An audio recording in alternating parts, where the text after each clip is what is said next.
So we start in Exodus 6:2. It says, Elohim spoke to Moshe and said to him, I am Yehovah, and I appeared to Abraham, to Yitzchak, and to Yaakov as El Shaddai, and by my name Yehovah I was not known to them. And Charlie went over last week the breakdown of the name of Yehovah. These people, they knew him as El Shaddai, they knew him as this powerful, mighty God, and that's how he acted in their lives.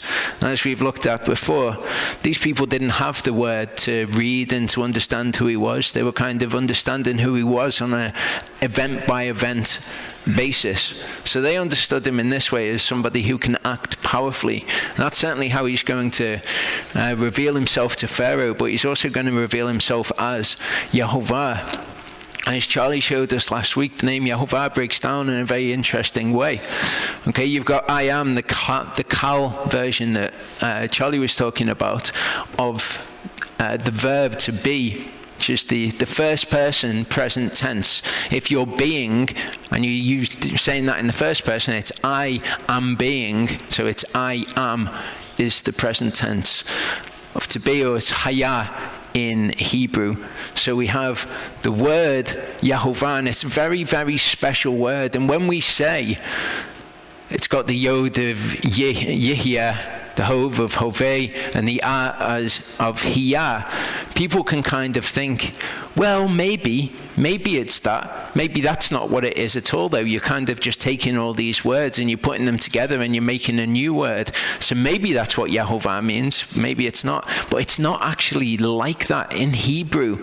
If you were to read it as somebody who reads Hebrew, you could only see this because you take a verb, you take haya, and then you conjugate the verb in different ways. And the way that you conjugate it to be in the future tense is you put a yod at the beginning, okay? And the way that you conjugate it to be in all of these tenses is by changing it in this way. And so it's a special word, which is this conglomeration of all of the different ways that you would modify the verb. So it's a very special word. And in Hebrew, you could only read it to actually be these three forms of the verb, haya. So when we think about it in English, we don't quite get the same idea of what it actually is. And it is he who was, who is, and is to come. And that's exactly how he's going to reveal himself to Pharaoh, because we've got to remember who Pharaoh actually is. Okay, he's a guy who is well acquainted with the spiritual world, with the underworld, and with all these many different gods, with their own individual different powers. So when he comes across a powerful entity like Yehovah who's acting in these ways, it's not necessarily a surprise to him. However, he needs to realize just who Yehovah actually is. He's he who was, who is, and is to come. Verse 3 said, and I appeared to Abraham, to Yitzchak, and to Yaakov as El Shaddai, and by my name, Yehovah, I was not known to them. And I also established my covenant with them. And the word for established there is kum. And this is a word that we'll need to look at to understand what it's saying in the Old Testament, what it's saying in the New Testament. It's the same thing, but when we see it in the two places, we get a different idea about some verses. To give them the land of Canaan, the land of their sojournings in which they have sojourned. And I have also heard the groaning of the children of Israel, whom the Mitzrites are enslaving, and I have remembered my covenant. So these people who are in the land of Egypt, Jacob went down there with his sons, and they had children, and you're talking about very close to Jacob and to his sons in terms of descendants. That is actually being spoken of here. So when it's saying, I've heard the groaning of the children of Israel, we are children of Israel. Okay, his further descendants were the children of Israel, but this is more his close immediate family which are being spoken of here. But we've got this word for what he did with his covenant with Abraham, Isaac, and Jacob. He established it with them. We also see it in Genesis 6, verse 18, and I shall establish my covenant with you, talking about Noah. Genesis 9, 8-9, when we see the rainbow in the cloud, and he makes the covenant that he's not going to destroy the earth again. It says, and Elohim spoke to Noah and to his sons with him, saying, and I establish my covenant with you and with your seed after you. I've established it. says to Abraham, I shall establish my covenant between me and you. And in the Hebrew, actually what it says is, I have established my covenant. It's something that is already done because, of course, he is Yahovah. Deuteronomy 28 verse 9, it says, Yahovah does establish, he calls you as a set-apart people to himself. This is something that is immovable. It's unshakable. It cannot be changed. It has been established, and it is so. In Exodus 6:4 in the Septuagint version, the word that's used in Greek is histemi. I histemi my covenant with you. So if we look in the New Testament for this, again we see it used in terms of covenants. In Hebrews 10 verse 9 it says, then he said, see, I come to do your desire, O Elohim. He takes away the first to establish the second, and it's this same word.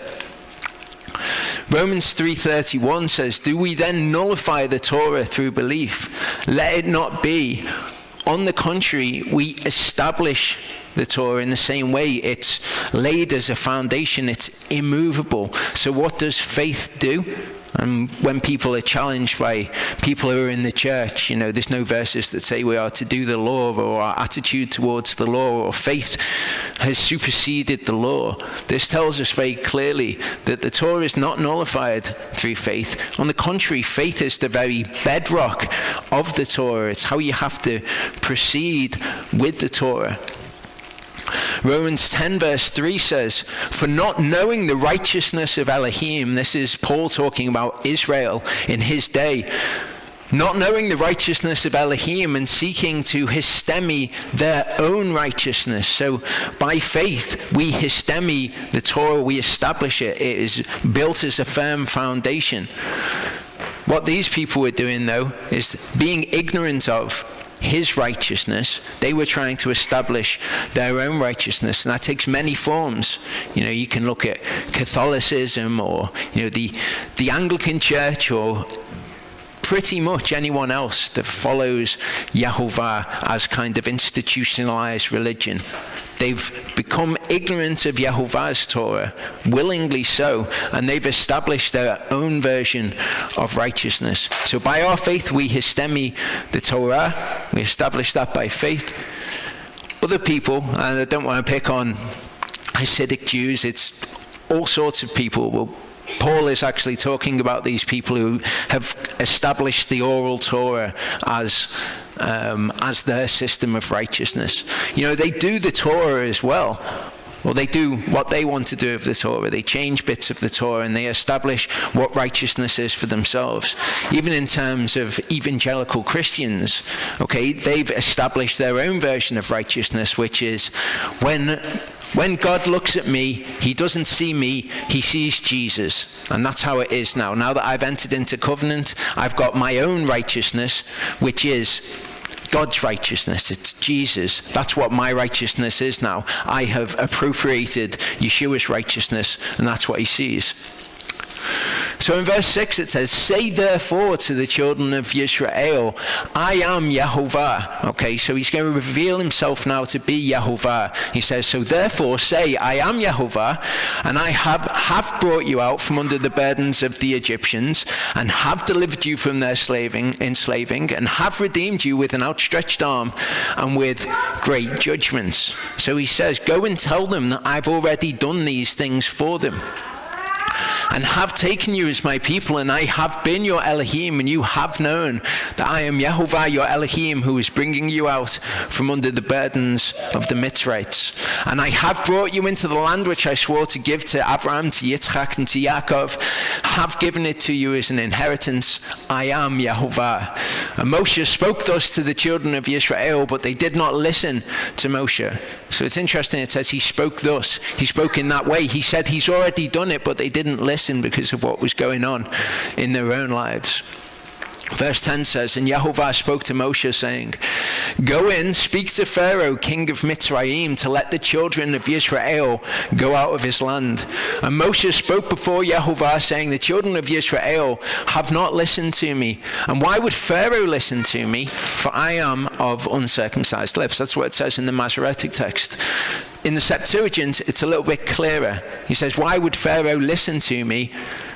How shall Pharaoh listen to me? For I am not reckoned. I'm a nobody, basically. This is what he's saying. And the response obviously is the same as when he presented Yehovah with this idea first in Exodus 3. Moshe said to Elohim, who am I that I should go to Pharaoh? I'm not reckoned. Who am I? How's Pharaoh going to listen to me? And he said, because I am with you. Okay, so I want to have a look at this concept of him being with us. And I'm going to use those illustrations that we've seen before. I don't know if people can remember what the various things mean in the illustrations, but I'll go through them. Okay, an orange dot is a person. A blue dot is one of Yehovah's people. A red dot is an evil spirit. Purple dot is a deceptive spirit. This is one of Yehovah's angels, and we have this showing us Yehovah's protection around somebody to symbolize these things.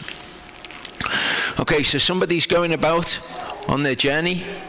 They're going down the road, and we're familiar with this, and then all of a sudden, we have some people rush in to attack them. Now, if Yehovah wants to, Yehovah can do anything to protect this person. He can send fire from heaven if he wants to. Send the people fleeing. I know Charlie's had a very similar experience to that when he was sat on a bridge and some people came to push him off. People jump out from the bushes and draw swords. They want to attack. If Yehovah wills so, he can send an angel to protect us. So we're familiar with this sort of protection that Yehovah can offer, and we can see these sort of things in the scriptures. Psalm 94, 17 to 23 said, if Yehovah had not been my help, my soul would have soon settled in silence. When I said my foot has slipped, your kindness, O Yehovah, supported me. When anxiety was great within me, your comforts delighted my soul. Would the throne of destruction, which devises trouble by decree, be joined with you? They band together against the life of the righteous and declare innocent blood wrong. You know, maybe people will make laws against righteous people, and they'll have that intent. But Yehovah is my defense, and my Elohim the rock of my refuge, and brings back on them their own wickedness and cuts them off in their own wrongdoing. Yehovah, our Elohim, does cut them off. Isaiah 43, 1 to 21 shows us just how much, if it's part of Yehovah's plan, he can turn the entire world upside down for us, for our sake, and ultimately that is for the sake of his esteem, the sake of his name. It says, but now thus said Yehovah, your creator, O Yaakov, and he who formed you, O Yisrael, do not fear, for I have redeemed you. I have called you by your name, you are mine. When you pass through the waters, I am with you, and through rivers, they do not overflow you. When you walk through fire, you are not scorched, and a flame does not burn you. For I am Yehovah, your Elohim, the set apart one of Yisrael, your savior. I gave Mitzrayim for your ransom, Cush and Sivah in your place. Since you were precious in my eyes, you have been esteemed, and I have loved you, and I gave men in your place and peoples for your life. Think about the entire play out of history. Think of all the wickedness that's been done and all of the suffering that there's been in the world, and this has all been in order to bring about a kingdom for Yehovah, and in order to bring about a people. So this is all for the sake of the chosen, ultimately, as I say, for the sake of his esteem, the sake of his name. But he's willing to do these things. We're going to see some of these things that he does in this Torah portion with Pharaoh and with the land of Mitzrayim, and just how much he's prepared to do this and to turn the world on its head.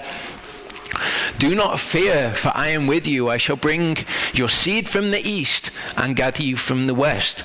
Okay, so when we go into the land, when Yeshua takes us into the land, it's going to be like this in the time of the Exodus. I say to the north, give them up, and to the south, do not keep them back. Bring my sons from afar and my daughters from the ends of the earth. And as I say, this is going to be very much like the events that we see in the book of Exodus. Okay, he's prepared to do all of this again, and indeed the events that he's going to bring upon the world are going to be incredible. All those who are called by my name, whom I've created, formed, even made for my esteem.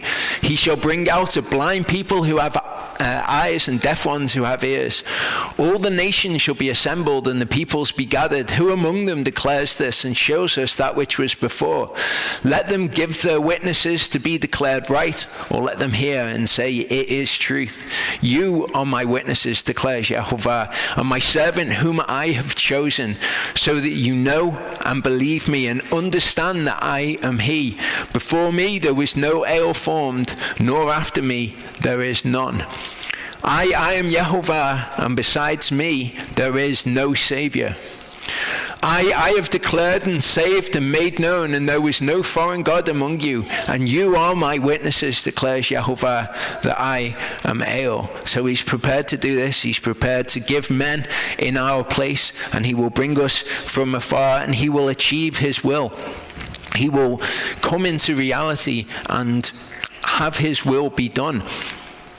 It says, even from that day I am he, and no one delivers out of my hand. I work, and who turns it back? Thus said Yehovah, your Redeemer, the set-apart one of Israel. For your sake I send to Bavel, and bring them all down as fugitives, even the Chaldeans who rejoice in their ships. I am Yehovah, your set-apart one, creator of Israel, your king. Thus said Yehovah, who makes a way in the sea and a path through the mighty waters, who brings forth the chariots and horse, the army and the power. They lie down together, they do not rise, they have been extinguished, they have been quenched like a wick. Do not remember that which came before, nor consider the ancient. See, I am doing what is new. Let it now spring forth. Do you not know it? I am even making a way in the wilderness and rivers in the desert. The beast of the field esteems me, the jackals and ostriches, because I have given waters in the wilderness and rivers in the desert to give drink to my people, my chosen. This people I have formed for myself. Let them relate my fame. Okay, because the perspective that Yehovah's got is an entirely different perspective to the one that we have. People, critics of the Bible may well say, well, look what he's doing. He's giving these people, he's allowed suffering to come into the world. He's allowed people to suffer. And they may well criticize him for that. But he has an eternal perspective. He has a goal in mind which transcends this reality. It transcends any kind of suffering that we go through, any kind of suffering that there is in the world. And he's just in the things that he does in any case. 1 Peter 1:22-25 says, now that you've cleansed your lives in obeying the truth through the Spirit to unfeigned brotherly love, love one another fervently with a clean heart, having been reborn not of corruptible seed but incorruptible through the living word of Elohim, which remains forever. Because all flesh is as grass, all the esteem of man as the flower of grass. The grass withers and its flower falls away, but the word of Elohim remains forever, and this is the word announced as good news to you. So he has the eternal perspective on these things. The word of Elohim remains forever. All of that is all transient. It's all passing away. It's nothing. It's a vapor which comes up for a second and then disappears. That's all born of what is corruptible. After death's come into the creation, everything's become corruptible, it falls apart, and it decays. Yehovah's end in all of this is that we would be founded on the word of Elohim, because the word of Elohim is eternal. If we want to have permanence, if we want to continue, we need to be founded on that. And that's his goal in all of this, to have things that are founded on the word of Elohim. And in this, Peter is actually referring to Psalm 37. It says, do not fret because of evildoers. Do not be envious of the workers of unrighteousness, for they soon wither like grass and fade like green plants. Trust in Yehovah and do good. Dwell in the earth and feed on steadfastness. Delight yourself in Yehovah and let him give you the desires of your heart. Commit your way to Yehovah. Trust in him and he does it. And he shall bring forth your righteousness as the light and your justice as midday. And this is the pattern for us. Okay, we don't need to be praying, should I do something? We establish plans, we can have the desires of our heart, and we commit our way to him, and Yehovah brings it about because he's with us. Not that he's going to give us everything that we could possibly desire within our hearts. He will give us what is according to his name. But this is the pattern, this is the way that it works. Somebody commented on a video and they were saying, oh, your teachings recently have really gone downhill, said something like that. I said, you're starting to live in the flesh and not in the spirit. And the only thing that I could relate that to is this idea of, we make the plans ourselves, we walk the plans forward, and Yahovah achieves it. So I want to explain exactly what that looks like. It's not that you don't pray and ask Yahovah to guide you. It's not that you don't pray and ask him to be with you. And it's not, certainly, as we'll look at, that you make plans and just say that's what's going to happen. It's all in Yahovah's hands. Man makes the plans of his heart. Yahovah establishes his steps. Rest in Yahovah and wait patiently for him. Do not fret because of him who prospers in his way, because of the man doing wicked devices. Abstain from displeasure and forsake wrath. Do not fret also to do evil. For evildoers are cut off, but those who wait on Yahovah, they shall inherit the earth. Yet a little while and the wrong is no more, and you look on his place, but it is not. But the meek ones shall inherit the earth and delight themselves in plenty of shalom. The wrong plots against the righteous and gnashes his teeth at him. Yahovah laughs at him, for he sees that his day is coming. So he has this eternal perspective in things. And the events of life, the wrong becoming rich and having the things of the world, it's nothing to Yahovah. Yahovah looks upon these people doing their wickedness and thinking that they're profiting themselves, but he sees that their day is coming. He also, as we can see from this, sees that our day is coming too. The wrong have drawn the sword and have bent their bow to cause the poor and needy to fall, to slay those who walk straightly. Their sword does enter their own heart, and their bows are broken. Better is the little of the righteous one than the riches of many wrongdoers. For the arms of the wrongdoers are broken, but Yahovah sustains the righteous. Yahovah knows the days of the perfect, and their inheritance is forever. They are not ashamed in the time of evil, and in the days of scarcity of food they are satisfied. The wrongdoers shall perish, and the enemies of Yahovah, like the splendor of the meadows, they vanish.